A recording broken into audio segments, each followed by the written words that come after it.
Hello students, जय Hind. Chapter 2 start किया था हमने, अंडरस्टैंडिंग सेकुलरिज्म। इसमें एक स्केच है सेकुलरिज्म इन इंडिया, तो उसे रीड आउट करते हैं। India has had a history of various rulers and invasion in the past. तो हिस्ट्री टाइम में क्या था, काफ़ी सारे रूलर्स आए। These have lead to India having people with various religious belief and faith. During the 18th century, when the British East India Company began to gain total control over India, यानी कि किसका rule था? British East India company का। Okay, the ideas of secularism begin to have impact to Indian mind. तो उसके बाद idea आया secularism का, जिसमें सारे राइट्स लिखे गए थे। Until then religion was considered to be inseparable from political and the social life. The Oregon text to the preamble as adopted by the Constituent Assembly did not contain the word secular. It was inserted into the preamble by the 42nd Amendment 1976 of the Constitution। यानी कि काफ़ी सारे amendment हुए इसके लिए 22, 25 से 26, 27। तो लेकिन जो इसका अमेंडमेंट फाइनली हुआ, जो प्रियम्बल में इसको इंक्लूड किया गया, तो वो करा 42 अमेंडमेंट 1976 में। In India context secularism adopt the flowing features. जो सेकुलरिज्म को अडेप्ट किया है उसके काफ़ी सारे फीचर्स हैं। First is it implies equal respect to all religions, यानी कि सभी क्या हैं, इक्वल हैं ऑल रिलीजन में। It also means that India does not have an official state religion, यानी कि सेपरेशन है बिटवीन स्टेट एंड रिलीजन के बीच में। ये हमने पीछे भी डिस्कस किया था इस चीज़ में। All citizen irrespective of the religious belief are equal in eyes of law, यानी कि सब क्या हैं, सब एक तरह से सारे all citizens are equal. The Indian state is not ruled by any religious group, यानी कि ऐसा नहीं होगा कि एक ही किसी के मेजॉरिटी में है तो उसका रूल होगा। In India government establishment are not suppose to promote any religion, यानी कि ये नहीं सकता कि आप इस रिलीजन में तो आपको दूसरे रिलीजन में प्रमोट कर देगी। People are free to preach, practice and propagate religion to one's choice. They are given free to exit from their religion to embrace another religion, यानी कि अगर कोई एक रिलीजन में है और वो दूसरे रिलीजन में जाना चाहता है तो वो प्रमोट कर सकता है, उसको स्टेट का कोई बाउंडेशन नहीं होगी कि आप इसी रिलीजन में रहें।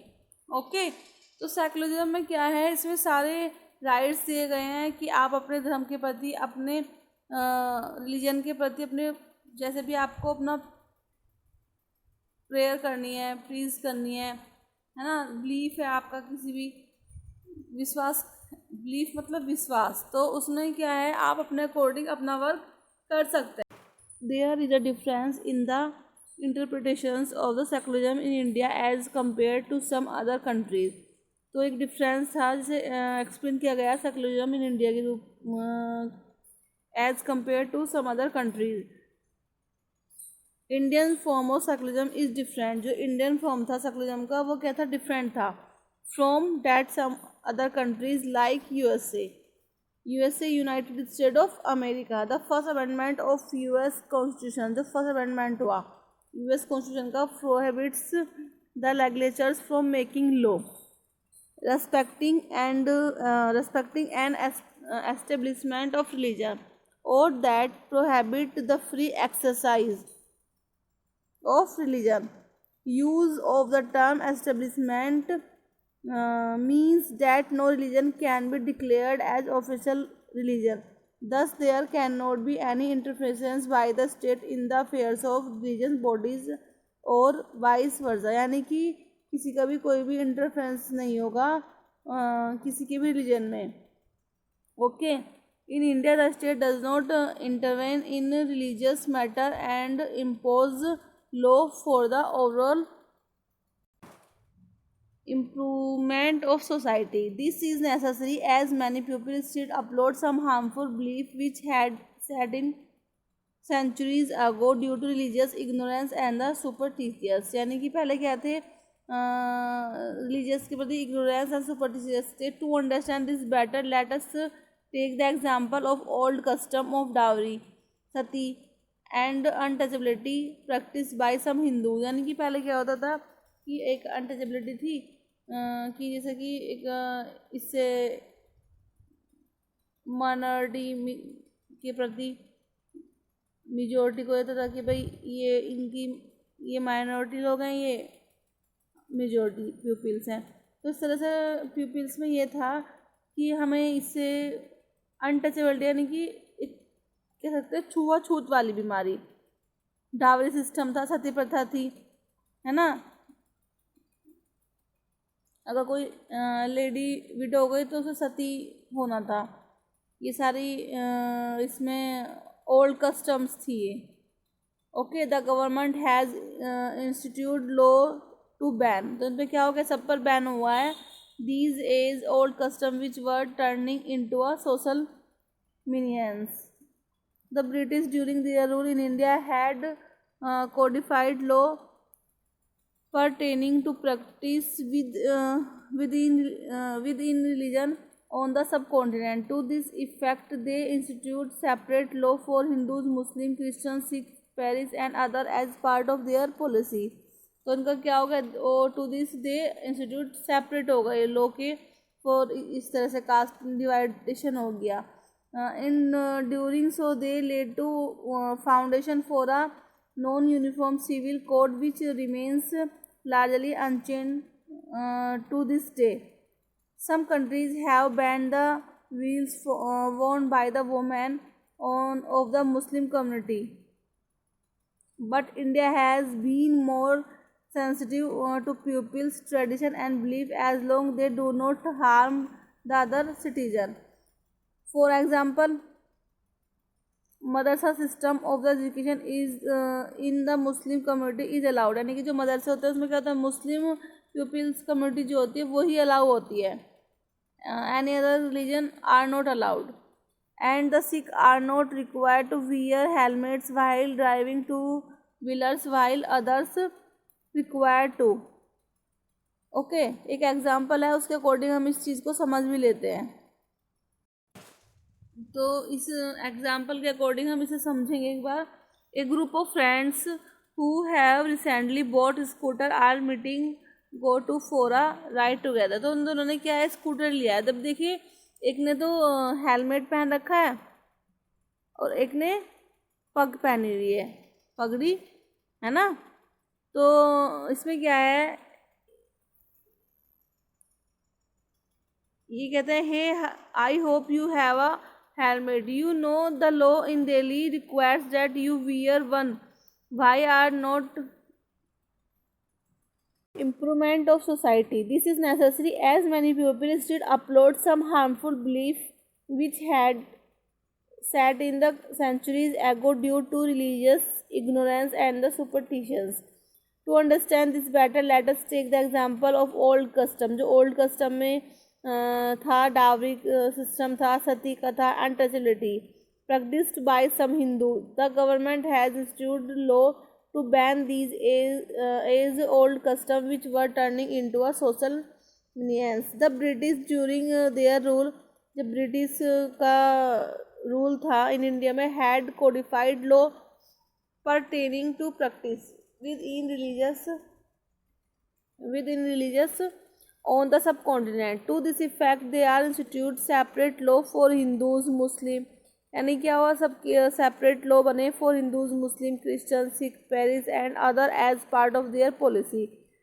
इन doing so they led to foundation for a non uniform civil code which remains largely unchange to this day. तो उससे क्या हुआ, इससे एक लार्जली अनचेंज हुआ.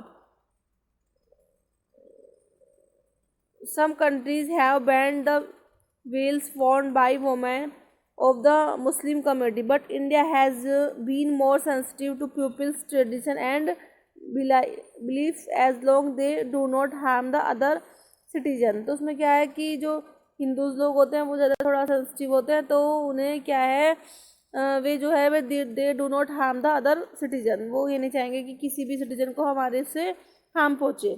Okay, for example the madrasa system of the education in Muslim community is allowed, यानी कि madrasa system में क्या है कि सिर्फ मुस्लिम कम्युनिटी ही एजुकेशन को अडोप्ट कर सकती है, गेन कर सकती है, other countries are not allowed. ठीक है, एक एग्जांपल हम इसमें इसका देख लेते हैं। एक group of friends who have recently bought scooter are meeting to for a ride together. तो इसमें टू फ्रेंड्स है, एक सिख और एक हिंदूज है। तो इसमें एक एग्जांपल है, ये हम इसको जरा देखेंगे। Hey I hope you have a helmet, you know the law in Delhi requires that you wear one. तो उसको कह रहा है कि तुम्हें भाई हेलमेट की रिक्वायर है और तुम्हें ये पहनना चाहिए। तो कह रहा है why are not you wearing a helmet, तो do you want to fine, तो कह रहा क्या तुम फाइन करना चाहते हो। तो फिर वो बोलते हैं don't worry I will not be fine, मैं फाइन नहीं करूँगा। Hey Paramjit why would you not be fine, तो आप तुम्हें फाइन क्यों नहीं करना होगा। For Sikh wearing a pag is a very important part of to our religion, the government can not force me wear a helmet, यानी कि जो गवर्नमेंट है वो उन्हें फोर्स नहीं करेगी कि तुम हेलमेट को पहनो। ओके, तो इसमें यही बताया है and the Sikhs are not required to wear helmets while driving two wheelers while others are required to, यानी कि अदर्स को रिक्वायर्ड है लेकिन जो सिख है उनको रिक्वायर्ड नहीं है। Thus the law have been more tolerant to the exigence to religious belief and it needs to be understood that secularism is to have the facilitate the citizens to continue in their belief and faith. The mode of secularism adopted by India is thus more tolerant towards the teaching of the various religions, thus ensuring no one, whether in majority or minority community, feels threatened by the state with regard to his faith and belief. तो उसमें क्या है कि जो state है उसमें अलग अलग सेपरेशन तो आपको पता ही चल गया, और उसमें ये भी है कि कोई भी मेजॉरिटी और माइनॉरिटी कम्युनिटी का ऐसा नहीं है कि ये जहाँ पे 5 का ग्रुप है और एक तरफ 2 का ग्रुप है तो तुम उसको किसी भी तरह से फोर्स नहीं कर सकते किसी भी वर्क के लिए। Okay, yet as part of governance that has the state has always tried to prevent mal practices superstitious and the dangerous activities both by the spread education, यानी कि वो हर चीज़ पर उनको प्रयास करती है कि जो भी लोगों के द्वारा एक्टिविटीज़ है, गलत एक्टिविटीज़ है, डेंजरस एक्टिविटीज़ है, उनको स्प्रेड ना हो, उनको रोका जाए, उन पर प्रिवेंट लगाया जाए। Okay, education and awareness as well as enactment of law. Enactment means the process of passing legislatures. Okay, तो इसमें एक ये एग्जांपल दिया गया है। Thousand of Indians from different communities culture and religious come together to cheer for the Indian cricket team which is secular in nature. This depicts our belief in secularism. तो किसमें believe करते हैं? Secularism में।